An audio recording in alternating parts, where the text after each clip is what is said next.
Hi people, how are you?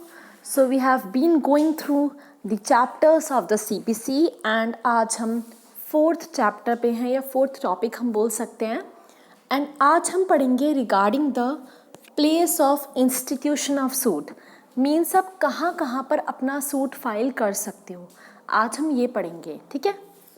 तो आपका section 15 of CPC से लेकर सेक्शन 22 तक डील करता है place of institution of suit के बारे में।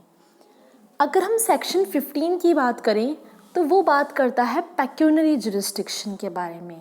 पेक्यूनरी का मतलब क्या होता है? रिगार्डिंग टू द अमाउंट, कि कौन सा कोर्ट कौन सा केस को डील कर सकता है according to the amount of the case, ठीक है। तो क्या बोला है कि आपका जो सिविल जज होता है जूनियर डिवीज़न का, वो 3 लाख तक के केसेस को सुन सकता है। फिर आपका जो सिविल जज होता है सीनियर डिवीज़न का, वो 15 लाख तक के केसेस सुन सकता है।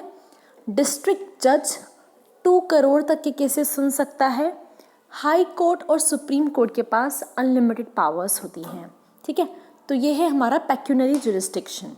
आई होप आपको ये समझ आया होगा ये सेक्शन।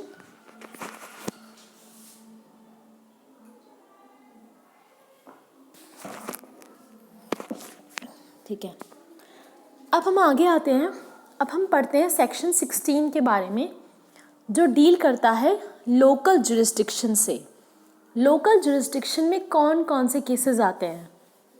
अगर आपकी कोई इमूवेबल प्रॉपर्टी से रिलेटेड कोई केस है वो आ सकता है, पार्टीशन का कोई केस है, मॉर्टगेज प्रॉपर्टी का कोई केस है, या फिर इमूवेबल प्रॉपर्टी से रिलेटेड कोई और केस है, या फिर आप कंपनसेशन मांग रहे हो, आपके साथ कुछ गलत हुआ है, तो आप सेक्शन 16 के अंदर लोकल जुरिस्डिक्शन में जा सकते हो।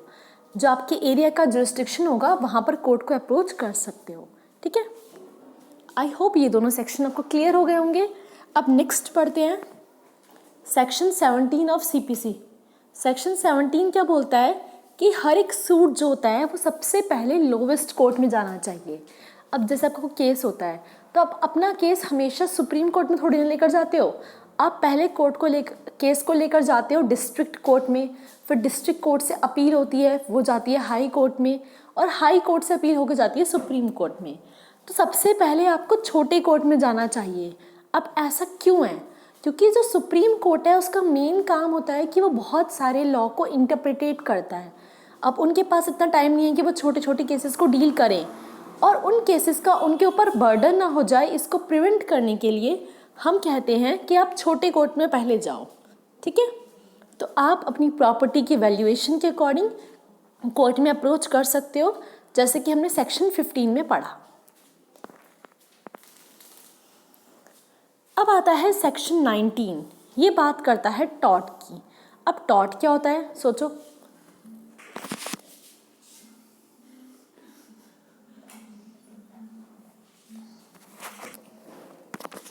आप लोगों ने पढ़ा होगा कि टॉर्ट जो है वो एक सिविल रॉन्ग होता है ना, जहाँ पर आपको कंपेंसेशन दिया जाता है, इंजंक्शन दिया जाता है, ये सब चीज़ें आपको मिलती हैं। तो टॉर्ट जो होता है वो प्रॉपर्टी के अगेंस्ट भी हो सकता है और ह्यूमन बॉडी के अगेंस्ट भी हो सकता है। अब ऐसा जो सूट होता है वो आप कहाँ पर फाइल करोगे? जहाँ पर कोई कॉज ऑफ एक्शन हुआ है, मतलब जहाँ पर वो चीज़ हुई है, या फिर जहाँ पर डिफेंडेंट रहता है। अब डिफेंडेंट का घर भी हो सकता है, उसका बिजनेस एरिया भी हो सकता है, या फिर कोई और अदर एरिया भी हो सकता है, ठीक है। अब हम सेक्शन 20 की बात करें तो सेक्शन 20 बात करता है रेसिडरी सूट के बारे में। इट मीन्स कि कोई अदर केसेस, अभी मैंने आपको सारे केसेस मेंशन कर दिए कि आप कहाँ कहाँ जा सकते हो। अब इनके अलावा कोई और कंडीशन आती है तो भी आप कहाँ जाओगे? वहाँ पर केस फाइल करोगे जहाँ पर कॉज हुआ है, जहाँ पर वो इंसिडेंट हुआ है, या फिर जहाँ पर डिफेंडेंट रहता है, ठीक है। फिर आता है सेक्शन 21। अब देखो आप जुरिस्डिक्शन में चले गए, अब दूसरी पार्टी के पास पावर होती है ऑब्जेक्शन की। तो ऑब्जेक्शन भी आप कर सकते हो, बट ऑब्जेक्शन का बेसिस क्या होना चाहिए? पेक्यूनरी जुरिस्डिक्शन, लोकल जुरिस्डिक्शन और एग्जीक्यूशन कोर्ट।